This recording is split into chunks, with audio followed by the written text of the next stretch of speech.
So I'm back. This is going to be the continuation of the relocation of the ABS module. So just a little recap of what's going on. The ABS module used to sit right here. These are all the line holders previously. All the lines run here.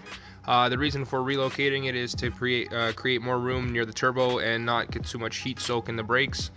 So I'm relocating it here. I do not have a a battery tray to mount this onto because I'm working with what I got.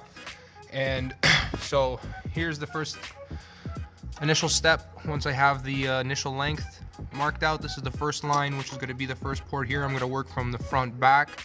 It's just going to be easier, I assume. Well, I hope. So this is a pipeline cutter. Brake line cutter. Mastercraft, nothing special here. You put it on pretty much, and you just spin it around. Tighten as you go, making a nice full incision all around.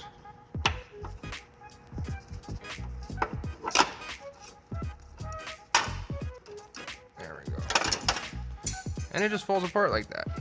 So, get a nice clean cut.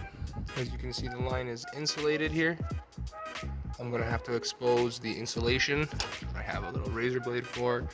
And this is going to be the fun part. Let's see how this goes. So where I am now, so as you can see, I've split the little plastic insulation over the brake line. So this is the brake line here. I'm going to be reusing the existing fittings. So you just slip it on, and that's it. A lot of people forget this step, start flaring, and then you're like, oh shit, I can't get this on. So don't forget the fitting first, and then you start flaring it out. I'm going to set up the kit. I just got it, and we'll go from there once I have her set up. So first thing you want to do is get the clamp. I just sprayed it down with brake clean, as you see it already evaporating. We're going to be using the quarter, so this one right here.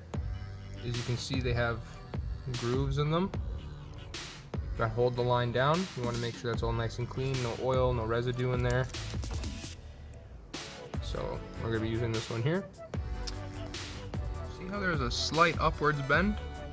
I was going to clamp it, then I noticed it, but this will not work. You can't have any one side higher than the other because that's going to make for an uneven flare. So we're going to have to cut it down, see where that little scratch is from there, and make it a nice straight edge. So now that we've cut it off, you can see I have a nice straight edge. This is what you want. So now we're going to clamp her up. So now that I've got it in the clamp, turns out it's not a quarter. 3/8, I believe, or sorry, 3/16 line. So this is how much you want to have.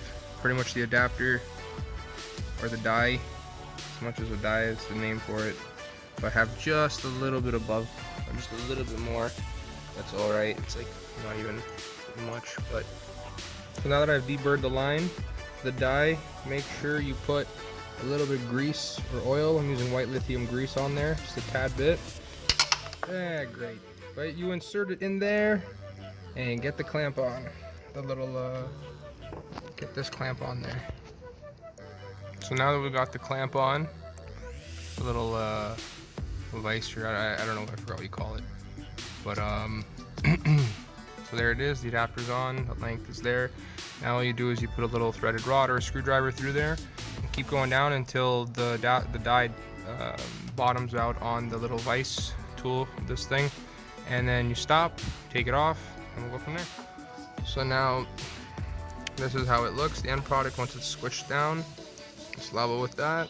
So how much it moved. So now you're going to back it off using one hand, so I can only do so much here. Record. So now, that's what the flare looks like. So that's step one. Well, I don't even know what step, but now the final step. And now the final step, put the clamp on with no adapter, pinch it down right there, and then you repeat. You pretty much go until it bottoms out and you're done. So there we go, that's how much mine went. Now I can't turn it no more, you don't want to force it. Now we're going to back it out and take a look. And then your end product should look a little something like this. Nice little double flare. That's my wiping, the little red lint there. I'm going to pull it out of the vise and see how it looks. So this is what we're left with.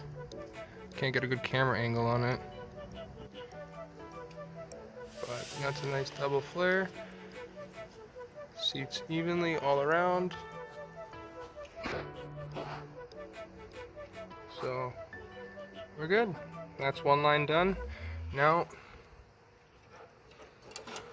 that I have it right here, I just have to bend it down, make a bend right here, straight 90, and put her in. Obviously I gotta correct that all the lines fell down when I was moving it. So as you can see, this beautiful flare here is done. Like I said, don't rush. Where's the fitting? Not here.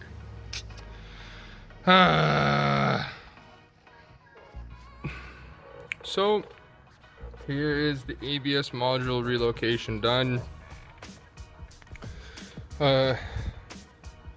We just got rid of all this. I don't know, for me, this line here that goes down, I think, to the vape canister, charcoal canister, I think that's what it's for. Maybe it's a vent, or if it's a vacuum, I'm not sure. I'm gonna have to go into the owner's manual later on because it was open, car ran. I'm gonna leave it open. Module is fully in, everything's good, all lines are attached, hood will close. Not the nicest job, honestly. I will say it can be a lot cleaner, starting from here, routing them all together in unison, and then hooking them up here, but it's just later down the road.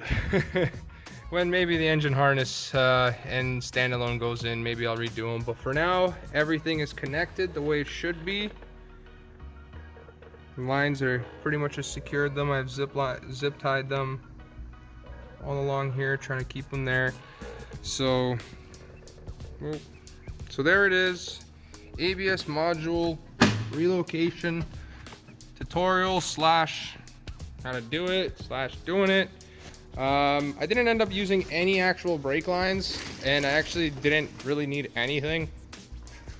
As long as you measure it right, it can all be done without buying anything other than a double flare nut kit and a pipe cutter. That's about it. That's all you really need for this to work. Very straightforward.